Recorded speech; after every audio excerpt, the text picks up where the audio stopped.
Ready? 1, 2, 3, start. Honorable Speaker, my government is working in mission mode to connect every part of the country with highways and expressways.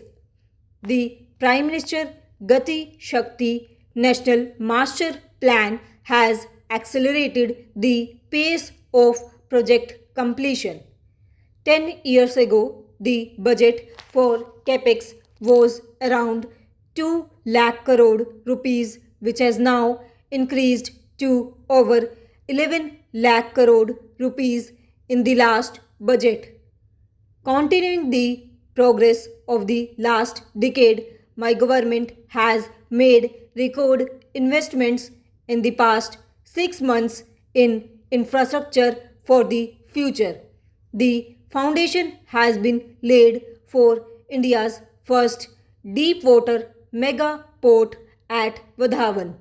This port being built at a cost of 76,000 crore rupees will rank among the top 10 ports in the world. India's aviation sector is growing rapidly. The country's airline companies have placed orders for more than 1,700 new aircrafts. We are expanding airports to operate such a large fleet. Over the past decade, the number of airports in the country has doubled. To accelerate the journey towards a Viksit Bharat, it is essential to make our cities future ready.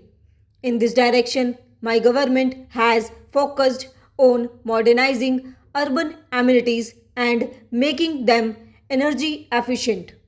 Simultaneously, the foundation is being laid for the development of new cities. Para, my government has decided to invest approximately 28,000 crore rupees to establish 12 industrial nodes and build 100 industrial parks near cities across the country. Efforts to streamline urban transportation are continuously underway.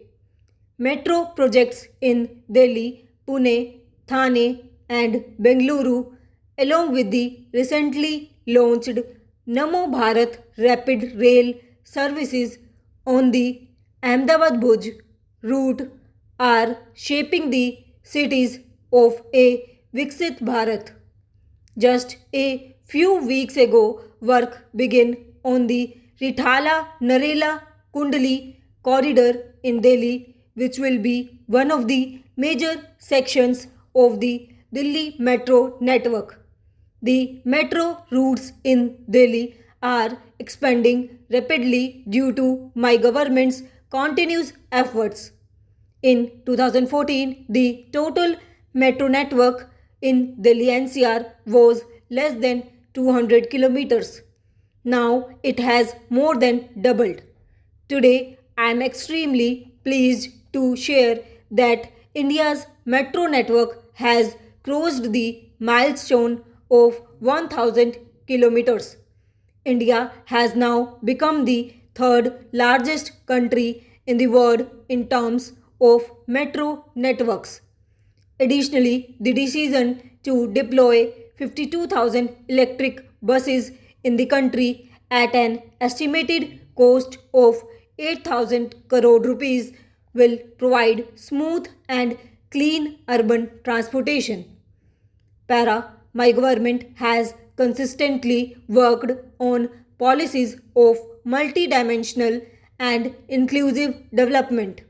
Therefore, while emphasizing on physical infrastructure, equal efforts have also been made by my government for a social infrastructure revolution. Providing affordable, accessible, and quality healthcare to every section of society is a top priority for my government. With improved hospital facilities, treatment options, and the availability of medicines, healthcare expenses for ordinary families are steadily decreasing.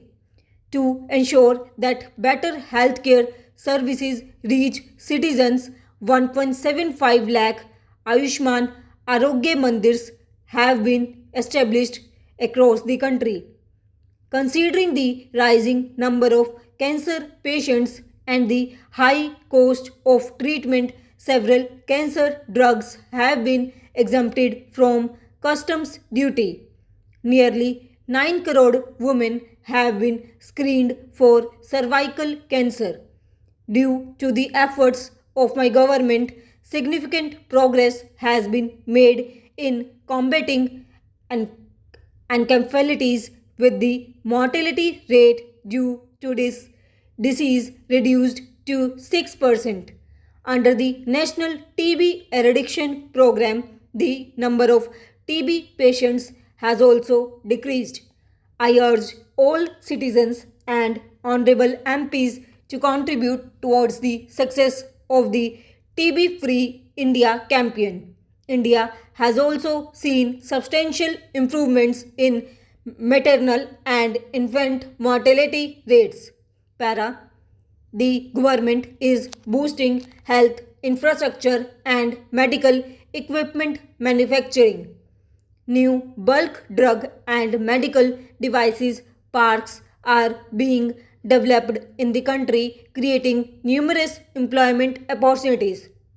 A modern and self reliant agricultural system in India is our goal. My government is working with dedication to ensure prices of crops to farmers and to increase their income. In 2023 to 24, India achieved a record production of 332 million tons of food grains. Today, India is the largest producer of milk, pulses, spices in the world. The government has consistently increased the minimum support price for both Kharif and Rabi crops. Over the past decade, spending on the procurement of rice, wheat, pulses, oilseeds, and coarse grains has tripled. In the past 6 months, 100 climate resilient, biofortified, and high yielding advanced crops varieties have been released to farmers. To strengthen agricultural infrastructure, the scope of the Agriculture Infrastructure Fund scheme has been expanded. This initiative will boost employment opportunities in rural areas. To enhance oilseed production and achieve self reliance in edible oils, a national mission on oilseeds has been approved. A national mission is also being implemented to promote natural farming. Earlier this year, the duration of the special package for ensuring availability of DAP fertilizer at affordable rates to farmers was extended. A few weeks ago, the India Meteorological Department completed 150 years for building a weather ready and climate smart India.